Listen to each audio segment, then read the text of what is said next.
A paz do Senhor Jesus, meus amados irmãos, que prazer é para mim estar com vocês nessa conferência tão poderosa, tão especial e específica para lapidar o seu chamado, para impulsionar a sua vida, para que verdadeiramente você possa viver todo o potencial que o Senhor depositou na sua vida.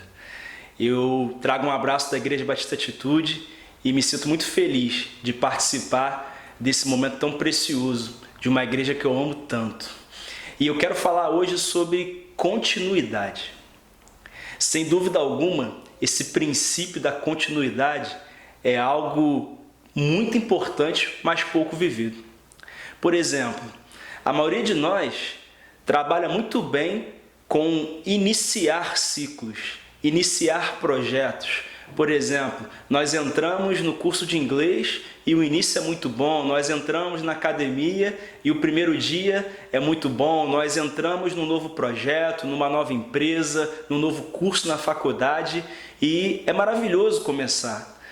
Mas depois de um tempo, diante dos desafios, das demandas que são levantadas, de situações que acontecem, mas que nós não esperávamos que acontecessem, aquele gás inicial vai sendo perdido.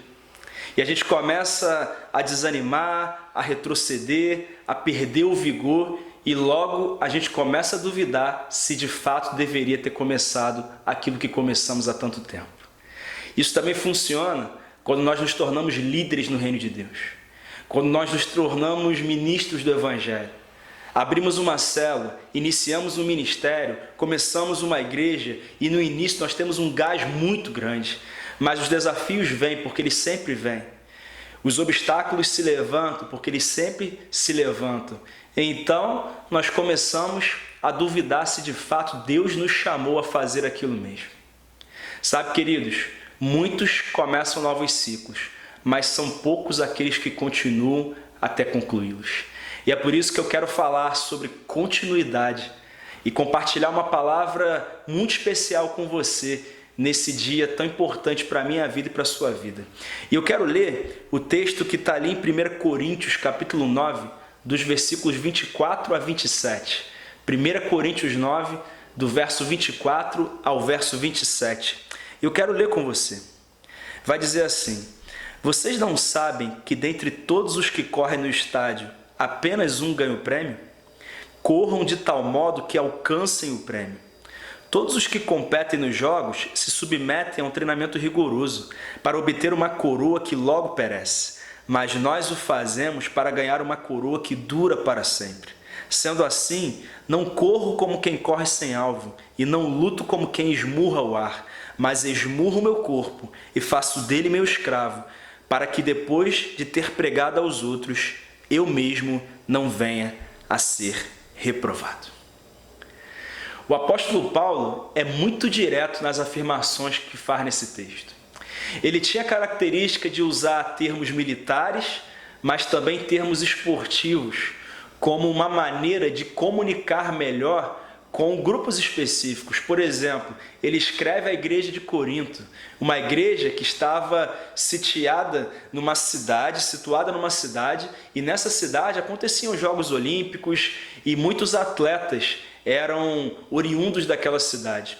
Então eles estavam acostumados com termos esportivos. Então Paulo vai utilizar esse termo para que ele consiga acessar o coração daquela igreja. E Paulo fala isso com muita autoridade. Porque se tem alguém que começou muitos ciclos e concluiu cada um deles, era o apóstolo Paulo. Ele não parava, ele prosseguia, ele perseverava. E é por isso que ele termina a vida dele dizendo: combati o bom combate, completei a carreira, guardei a fé. Por que ele pôde dizer isso? O que nós aprendemos com esse texto a respeito de continuidade, sobre como começar e também concluir os ciclos da maneira que Deus tem para a nossa vida? Em primeiro lugar, eu aprendo nesse texto que tem que haver transpiração. Tem que haver transpiração, irmãos. No versículo 24 nós lemos assim: vocês não sabem que dentre todos os que correm no estádio, apenas um ganha o prêmio? Corram de tal modo que alcancem o prêmio. O que Paulo está dizendo é que muitos podiam correr no estádio, mas nem todos conseguiam correr de tal modo que alcançassem o prêmio. Muitos podem começar uma empresa, muitos podem entrar num relacionamento, muitos podem abrir uma célula, mas não são todos que conseguem ser bem-sucedidos. Sabe por quê? Porque nem todos correm de tal modo que alcancem o prêmio. Nem todo mundo quer transpirar o suficiente. E às vezes nós queremos os mesmos resultados daqueles que transpiraram mais. Mas Paulo vai dizer, para alcançar o prêmio, tem que transpirar o suficiente. Queridos, isso é tão importante. Todos têm objetivos e sonhos, mas nem todos conseguem alcançá-los. Agora, pare para reparar numa coisa muito importante. A transpiração é tão importante e essencial que é possível você ter sucesso em algo sem ter tanto talento para aquilo. Eu vou te dar um exemplo muito claro. Tem um jogador de futebol que já foi 5 vezes eleito melhor do mundo. E ele está longe de ser o jogador de maior talento do mundo. Mas ele, sem dúvida alguma, é aquele que mais transpira. O nome dele, Cristiano Ronaldo. Tem jogadores com muito mais talento que ele, só que ele sempre chega antes do horário do treino, sai muito depois do horário do treino, chega em casa, ele vai treinar, ninguém transpira como esse cara. E esse é o resultado dele conseguir 5 vezes ser eleito como o melhor jogador do mundo. Não tem tanto talento, mas transpira o suficiente. Agora, posso te falar uma coisa? Eu já vi muita gente talentosa que não transpirou o suficiente e por isso perdeu o lugar para gente que não tinha tanto talento assim. Quantas vezes eu, como treinador de futebol que era antes de assumir o ministério pastoral de maneira integral, me deparei no grande clube que eu trabalhava com garotos que tinham muito talento, mas que não gostavam de treinar, não queriam pagar o preço, não queriam arregaçar as mangas e fazer a parte deles. Em contrapartida, eu também lidei com outros que não tinham tanto talento assim, mas por causa da transpiração, por causa da dedicação, por causa de todo o foco e compromisso, conseguiram ir a lugares que outras pessoas mais talentosas não conseguiram. Sabe o que eu quero dizer para você com isso? Que é necessário você transpirar além do que ter transpirado, para que você possa alcançar resultados além daqueles que você tem alcançado. Tem que haver transpiração. Uma outra coisa muito importante que eu vejo nesse texto também é que a transpiração também está relacionada ao tempo. Por exemplo, tem gente que transpira por um tempo, mas porque não quer esperar o tempo suficiente necessário para alcançar o prêmio, para no meio do caminho. E talvez você esteja pensando assim, pastor, mas eu já tenho transpirado há muito tempo. Será que eu tenho que mudar naquilo que eu transpiro? Será que eu não estou transpirando o suficiente? Irmão, talvez a realidade é que você esteja transpirando o suficiente sim, mas ainda não chegou o tempo de você receber a colheita que você tem tanto batalhado. E para isso, você precisa lembrar que o Senhor da colheita é Ele. E se Ele é o Senhor da colheita, é Ele que determina quando ela vai acontecer. Então, se você tem feito a sua parte, descanse seu coração, porque no tempo certo você vai alcançar o prêmio que o Senhor tem guardado para você. Mas, em segundo lugar, eu aprendo nesse texto que é necessário ter um propósito. Para que eu possa continuar e concluir bem aquilo que eu comecei um dia, eu preciso ter um propósito. Olha o que o versículo 25 vai dizer. Todos os que competem nos jogos se submetem a um treinamento rigoroso para obter uma coroa que logo perece, mas nós o fazemos para ganhar uma coroa que dura para sempre. Você sabe por que a maioria das pessoas não conclui aquilo que começa? Porque não tem um propósito definido. Ou não tem um propósito suficiente para motivá-los a cumprir aquilo que eles começaram. É simples assim. E eu vou te dar um exemplo sobre isso. O pastor Bill Hybels, que foi por muito tempo pastor sênior da igreja de Willow Creek nos Estados Unidos, quando ele assume essa igreja, ele está chegando no terreno da igreja e ele vê um homem no jardim. E esse homem estava ali cuidando do jardim e ele chega até esse jardineiro e pergunta: oi, eu sou o pastor Bill, você é o jardineiro? E a resposta daquele homem foi: não, eu não sou o jardineiro, eu sou aquele que cuida das primeiras impressões dessa igreja. Antes das pessoas escutarem o sermão do Senhor, elas passam pelo jardim. E se ao chegarem aqui, elas visualizarem um jardim limpo, bonito, agradável, o coração dela já estará muito mais aberto para receber aquilo que Deus vai falar através da sua palavra, através da sua pregação. Aquele jardineiro encontrou um propósito pelo qual viver. A minha pergunta é: por que você faz o que você faz na igreja? Qual é o propósito que te move a fazer isso? Será que você acha que passar um slide, tirar uma foto ou tocar uma guitarra é simplesmente para você cumprir uma tarefa? Ou será que você pode ver um propósito maior no que você está fazendo? É por isso que Paulo vai dizer nesse texto. Ele vai dizer, olha, todos os que competem nos jogos se submetem ao treinamento rigoroso, mas para obter uma coroa que logo perece. Aqueles corredores ganhariam no máximo uma medalha, mas no ano seguinte, se não ganhasse, seriam esquecidos. É uma coroa que perece, mas ele vai dizer, nós o fazemos para ganhar uma coroa que dura para sempre. O nosso propósito é por algo eterno, é por algo maior, é maior do que aquilo que eu posso enxergar hoje. E quando eu tenho esse entendimento, eu consigo transpirar por muito mais tempo, mesmo diante dos desafios, mesmo diante dos obstáculos, mesmo diante das traições, mesmo diante de algumas palavras que a gente ouve, que a gente não merecia ouvir. E eu sei que você, como líder, como futuro líder, como líder em potencial, enfrenta ou enfrentará obstáculos como esse, mas como você está transpirando com o propósito certo, você consegue superar cada um deles. Como que isso é poderoso, irmãos? E Paulo, ele fala muito sobre a eternidade. Por exemplo, foi ele mesmo que disse, se vivemos somente para essa vida, somos os mais miseráveis de todos os homens. Sabe por que nós continuamos e concluímos aquilo que começamos? Porque nós temos um propósito que vai além dessa vida. É um propósito que perdura pela eternidade. Mas muita gente larga o que Deus colocou em suas mãos, não por uma direção dele, mas simplesmente porque perdeu ou nunca encontrou o propósito pelo qual deveria viver. Que você possa encontrar o propósito pelo qual você faz ou vai fazer aquilo que Deus coloca no seu coração. Em terceiro e penúltimo lugar, eu vejo nesse texto que além de transpirar e além de ter um propósito, é necessário ter estratégia. Olha o que diz o versículo 26. Sendo assim, não corro como quem corre sem alvo, e não luto como quem esmurra o ar. Sabe o que Paulo está dizendo? Eu não alcanço tudo aquilo que Deus tem para mim porque eu deixo a vida me levar, a vida leva eu. Eu não vivo como quem vive ao léu.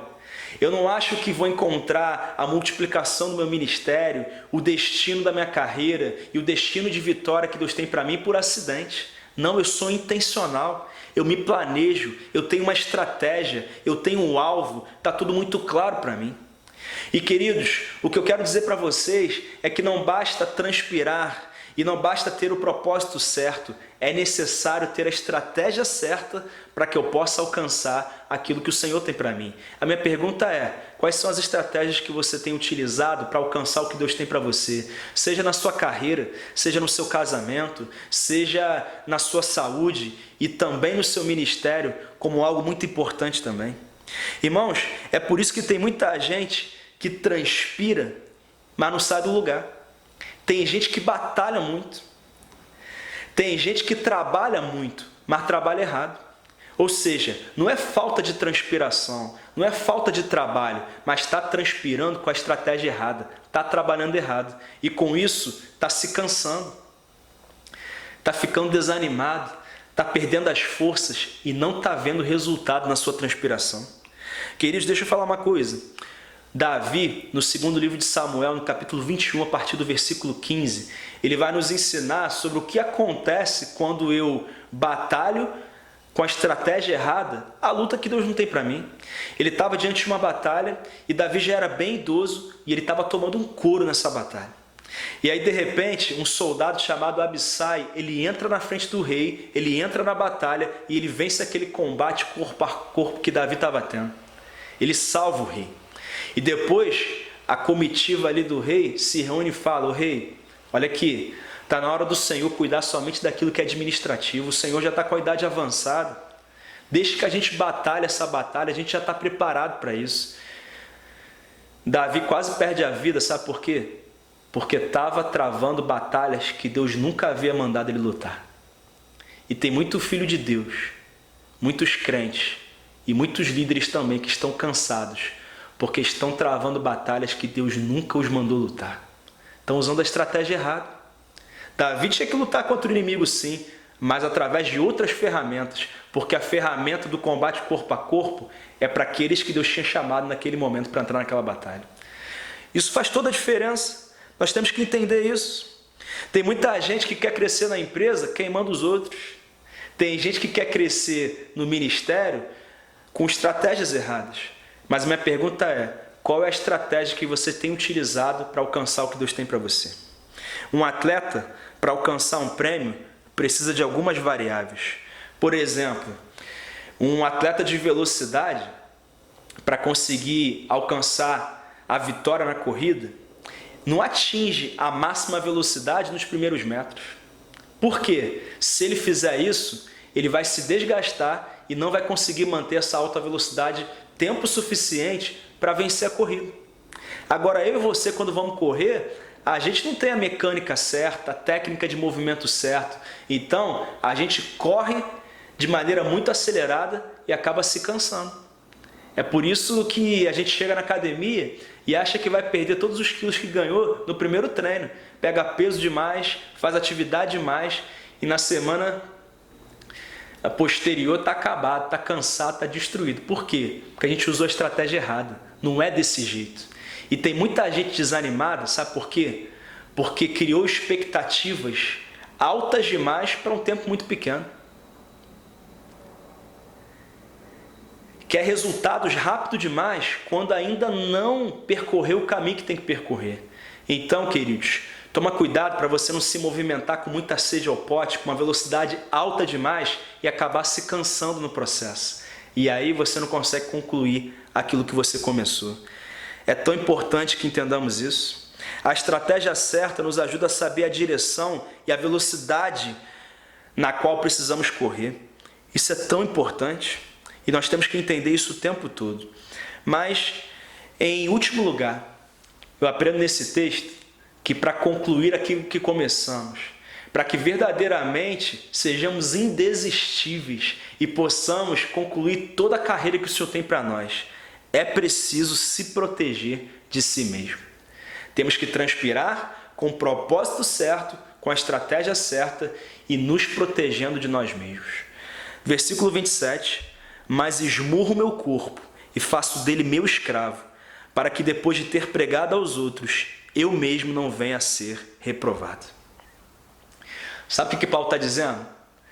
Que o maior obstáculo, o maior adversário para que ele conseguisse concluir os ciclos que começavam, alcançar os projetos que Deus tinha para ele, era ele mesmo.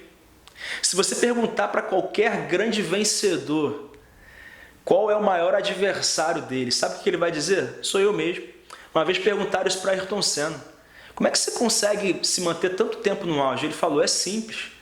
O meu adversário não é aquele piloto que corre ao meu lado, atrás de mim ou na minha frente, mas eu luto e treino para me vencer todos os dias.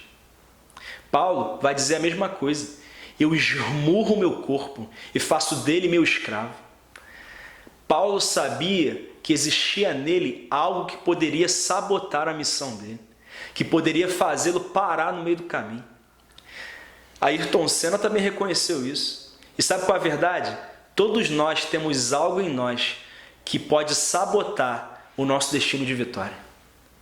Para algumas pessoas é a desorganização. Para outras pessoas é organização demais. Tem gente que o problema é a procrastinação. Não, não é para mim não. Não é agora não. Não, eu não fui chamado para isso não. Para outras pessoas é o pecado. É a preguiça. É um vício. Às vezes é o medo. Às vezes é uma autojustificação. É uma autocomiseração. E tantas outras questões que podem ser características que sabotam. A minha pergunta é, você tem conhecimento sobre aquilo dentro de você que pode sabotar o sucesso do seu ministério? O sucesso do seu casamento? o sucesso da sua carreira?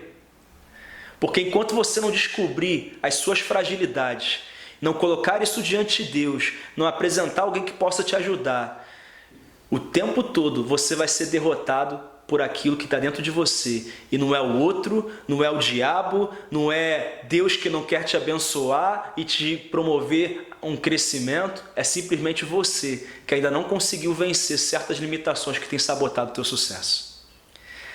Olhe para dentro de si. Sabe uma maneira de você perceber isso?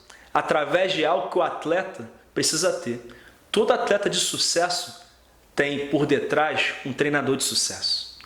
Alguém que tem experiência, alguém que se importa com o sucesso dele e alguém que sabe qual é a estratégia certa. E muitas vezes nós, crentes, temos cobertura espiritual, temos discipuladores, temos líderes, temos pastores, mas não aproveitamos o privilégio que é ter uma cobertura espiritual. Às vezes, você está usando a estratégia errada, mas você não está percebendo. Mas o teu discipulador pode ser um canal de Deus para você. O teu pastor pode ser um canal de Deus para você.